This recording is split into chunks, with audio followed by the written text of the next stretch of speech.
Well, I've got some good news and bad news for you. Let's start with the good news. Good news is that I did have an amazing trip to Zimbabwe and to Rwanda, meeting with the pastors. We did not get into the prisons this year, which was a real sad thing, but there was a good reason.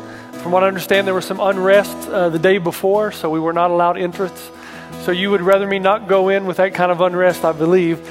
But and at first I was disappointed, but then meeting with all the pastors, they were so grateful that Mark Oakley and I could be there to encourage them in growing their churches. I got to have meetings with Anastas, my translator, and we moved from Rwanda down to Zimbabwe. And again, the pastors there, we did 2 conferences, one in Mondaro and one in the city of Harare. And they're just so grateful. Dimford Chizanga, our contact on the field there, invited some of the most gifted, talented pastors to come around. And they're just so grateful that a church like CCV would invest in them. We talked about church growth principles. We talked about contextualizing the gospel in their culture. We talked about just encouraging them to stay in ministry. So it was a really, really good time, great time. But the thing that really impressed me the most, and I really want Christ Church of the Valley to know this, that you've made a difference in about 3,000 little kids' lives. We went down to the village of Mondaro. There are 3 villages there. About 3 years ago, we said that there's a lot of work that needs to be done there for these children to be able to survive. And we said we wanted to go in with a holistic ministry attitude, which means that we were going to dig wells so that they could have water to drink and survive.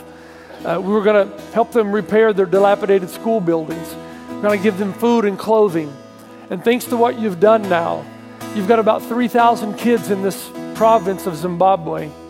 The schools have been repaired. The teachers are proud to be part of the schools. The little kids have this little school uniforms and the food. They survived a very difficult time.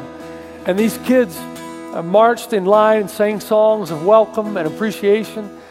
But it's just important that you know that if you would not have gotten involved in this village 3 years ago, chances are a lot of these kids would have been dead by now.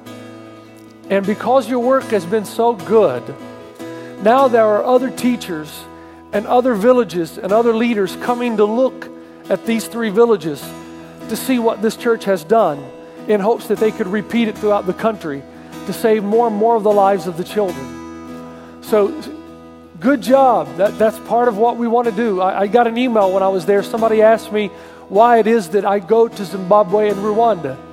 Well, I go because of our investment in those pastors, and I go because as I go, it just lights up those faces of the little kids. And even though we send other people there, there's something about when the senior pastor goes and says, I'm willing to come to these difficult areas and minister to these pastors and these teachers and these kids. Now that's the good news of what you've done.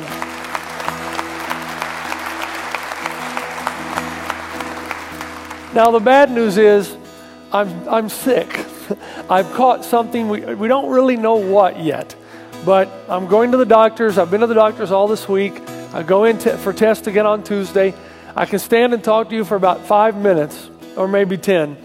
But 35 or 40, 45 would be too much for me right now. So I want to start this week doing this.